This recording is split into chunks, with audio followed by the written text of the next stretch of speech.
Bom, essa é a nossa primeira aula e é, sejam bem-vindos, claro, primeiramente. E me chamo Paulo, professor de História. A gente vai falar sobre o tema que é basicamente sobre a Igreja e os bárbaros na formação da civilização ocidental. E eu preparei essa aula, vai ser bem curtinha. A ideia é fazer mais análises históricas. Hoje em dia está muito em voga o uso de inteligência artificial, a informação está altamente disponível por aí. Então, nós acreditamos que a análise histórica ganhou um valor muito maior, porque uma vez que você tem uma quantidade absurda de informações, então a análise dessas informações, a interpretação se torna muito valiosa, né? E hoje o que nós vamos fazer é uma aula de interpretação histórica, interpretação dos fatos. Então, convido vocês a assistirem e se sentirem à vontade aí para fazer anotações, perguntas nos comentários, tá certo? Bom, então nós vamos falar da origem dessa civilização ocidental. E é impossível falar dessa civilização sem lembrar que ela surgiu das ruínas do Império Romano. Então, não cabe aqui dizer nem introduzir o assunto do Império Romano, poderemos falar sobre isso mais tarde. No entanto, a gente vai falar o que aconteceu depois da queda do Império Romano, pegando o finalzinho dele, claro. E também falar sobre como foi o processo de conversão das tribos bárbaras ao cristianismo, que foi muito importante, claro. Para começar, a gente tem que falar do Império Romano, o colapso do Império Romano. É um evento muito importante para a gente entender o que aconteceu. Primeiro, o que o Império Romano representava, claro. O Império Romano representava, sem dúvidas, toda uma cultura organizacional, administrativa, jurídica. Representava também a alta cultura da época, vamos dizer, claro. Você tinha já, ao tempo de Augusto, obras como a Eneida de Virgílio, entre outros poemas, era a língua da alta cultura, era o latim, né? Embora a língua falada para o comércio no geral fosse grego. Você teve a Pax Romana do imperador Augusto, que garantiu a unidade do império. Você tinha as construções romanas, claro, as obras arquitetônicas que faziam o império todo se comunicar, as comunicações muito rápidas para a época, claro, e o comércio muito bem estabelecido por causa das estradas romanas, das vias romanas, né? Então, as facilitações administrativas de comunicação, de transporte, as conquistas, tanto por meio da romanização quanto por meio de conquistas militares mesmo, tudo isso fez com que o Império Romano conquistasse muita influência entre os povos e ganhasse um prestígio mesmo.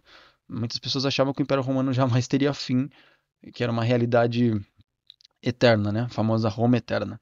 Bom, teve até mesmo autores cristãos posteriormente que diriam que o Império Romano teria sido um instrumento nas mãos da providência, nas mãos de Deus, para preparar o cristianismo, porque todos esses fatores contribuíram na propagação do evangelho para muitas nações no Oriente, a Norte, no Mediterrâneo, na África, enfim. Porque todos esses eram conquistas, eram antigas conquistas do Império Romano. Então, quando a gente estiver na época em que o Império Romano começa a decair, a gente acabou de ver tudo que ele representava, toda a estabilidade que ele dava para as nações, para os reinos, isso vai cair junto com o Império Romano. E quem vai continuar esse trabalho, quem vai continuar representando, ganhando esse prestígio que tinha Roma e trabalhando como tutora e legisladora dos povos, vai ser a Igreja Cristã, certo?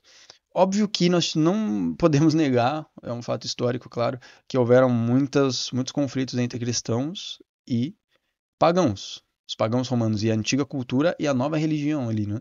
Então a gente tem a Era dos Mártires, muitas pessoas que iam para as arenas, né? As perseguições de Nero, por exemplo, nós podemos citar com certeza. Óbvio que tiveram alguns intervalos, não foi né, como muitas pessoas pensam, né? Uma perseguição constante, ferrenha o tempo inteiro, não. Mas nós tivemos sim episódios de perseguições, de morte, de restrições à liberdade dos cristãos. Até, e aí a gente vai dar um grande pulo, porque a ideia não é falar do Império Romano, mas já tratar da queda dele, o Edito de Milão, em 313, que foi emitido pelo imperador Constantino, que às vezes é muito citado como alguém que teria fundado, né, o cristianismo ou a igreja, e a gente nota que isso não procede muito bem. Na verdade, o que ele garantiu, para você ter uma ideia, ele nem sequer transformou o cristianismo em religião oficial. Ele só garantiu uma liberdade de culto aos cristãos. Isso em 313. Mas a gente já vê claramente um avanço da influência cristã naquela sociedade. Até chegar o ano 380, onde o imperador Teodósio institui o cristianismo como a religião oficial. Isso nós estamos no ano 380. Nós temos aqui então um início de civilização cristã. Então estava aqui para começar algo. Mas durou pouco tempo. Esse é o grande ponto. Então, o primeiro ponto dessa aula é mostrar que essa civilização cristã que estava surgindo em Roma não perdurou. Realmente não perdurou, certo? Bom, passando para o próximo ponto, em 387 depois de Cristo, ou seja, 7 anos depois do Edito de Tessalônica, 7 anos depois do cristianismo ter se tornado a religião oficial do Império, acontece o primeiro saque de Roma. E a partir daí, o declínio começa o declínio total do Império Romano, até a gente chegar no fatídico ano de 476 depois de Cristo, onde se dá a queda de Roma mesmo, né? Então a gente viu que essa Roma cristã, essa civilização cristã teve pouco tempo de vida, pouquíssimo tempo. Os últimos grandes representantes dessa cultura a gente pode citar como Santo Ambrósio e Santo Agostinho, né? Foram os últimos grandes nomes. Então a gente tem a queda do Império do Ocidente. Óbvio, o Império no Oriente a gente vai ver que durou ainda muito mais tempo, quase 1000 anos a mais do que o Império do Ocidente. A gente está falando do Império Romano aqui no Ocidente, por conta das invasões bárbaras, né? Todas as tribos, desde os godos, né? Os lombardos, enfim. Poderíamos citar muitas dessas tribos que ocuparam a Europa, né? Desceram aqui para a Europa. E a gente aqui começa um ponto importante da aula, porque a gente consegue fazer uma primeira diferenciação entre um fenômeno diferente que aconteceu no Império, nessas ruínas do Império, né? A sul e norte da Europa. Então, no sul, que seria a parte mais mediterrânea, né, ali na Península Ibérica, ou seja, onde hoje é Portugal, Espanha e Itália, nós tivemos um fenômeno diferente do que no norte, na Grã-Bretanha, na França, na Alemanha, enfim, na Irlanda mesmo, né? A gente tem dois fenômenos diferentes e o fenômeno que vai gerar o que é a civilização ocidental não é o fenômeno que aconteceu no sul, mas no norte. E a gente vai ver que tem uns fatos interessantes sobre isso aqui do estudo que eu levantei. O primeiro fato é que no norte, por conta das invasões bárbaras, você teve um total colapso da vida civilizada. Então, houve uma destruição maior da cultura material, da cultura letrada, das leis, da vida civilizada no geral. Isso acabou não sobrando vida civilizada nessa porção norte da Europa, certo? Então, cidades e vilas foram destruídas, a sociedade retrocedeu a um estágio de barbarismo. Mas, nessa região norte, nós vamos ver que houve muito mais receptividade às missões evangelizadoras que a igreja empreendeu. Então, isso é muito curioso. Onde houve mais destruição material, a igreja prosperou mais. Ao passo que no sul, o barbarismo atuou de uma forma mais parasitária. Então, ele aparece preservando muita coisa. Então, mesmo na invasão que você teve da cidade de Roma, o que acontece, os bárbaros preservam tudo aquilo. Eles não querem destruir, eles não querem devastar, eles querem manter aquela estrutura porque eles a admiravam. Como eu disse no começo, o Império Romano tinha prestígio. Ele era visto com muito respeito, como algo que não teria fim. Então, eles não destruíram aquilo, eles queriam ser continuadores, na verdade, do Império Romano, as tribos que invadiram, né? Desde os lombardos, os visigodos, né? Eles se viam como bárbaros, não muito bárbaros, especialmente os visigodos, que nós podemos tratar depois. Bom, nessa região sul, apesar de você ter uma certa preservação das leis, das tradições e do modo de viver, você teve alguns problemas. Primeiro, o problema do arianismo, né? Os visigodos eles aderiram à heresia ariana e isso foi um problema para a igreja cristã ortodoxa no Ocidente. Depois, os reinos bárbaros eles tiveram, nessa porção sul-mediterrânica, uma vida muito curta, né? Eles não duraram muito tempo. E depois ainda prepararam o caminho para as invasões, as futuras invasões árabes aqui no Ocidente, né? Nós podemos falar disso depois também, mas a gente sabe toda a história da Reconquista, de como foi a formação de Espanha, Portugal, né? Se passou dentro desse contexto de invasões árabes, né? Por parte dos califados. Bom, então vamos falar da conversão do norte aqui. Né? Primeiro episódio que é significativo a gente dizer foi o batismo do rei Clovis, que marca o início de toda uma era, né? Porque Clovis ele era o rei dos francos. Então, o reino franco vai ser muito importante, né? O que seria a França depois, chamada de filha primogênita da igreja, porque o primeiro rei a se batizar, junto com todo o seu povo, a converter o seu reino junto de si, é o rei Clovis, né? E depois nós temos também, 100 anos depois praticamente, o batismo do rei Edelberto de Kent, em 597. Então, 496 depois de Cristo temos o batismo de Clovis e 597 depois de Cristo, o batismo do rei Edelberto de Kent. A igreja então ela começa a assumir aqui um duplo papel, tanto social quanto religioso. Então ela vai todos aqueles ritos pagãos que existiam de sacrifício, de colheita principalmente, eles vão ser substituídos pelos cultos cristãos. A gente vai analisar isso ainda aqui nessa aula.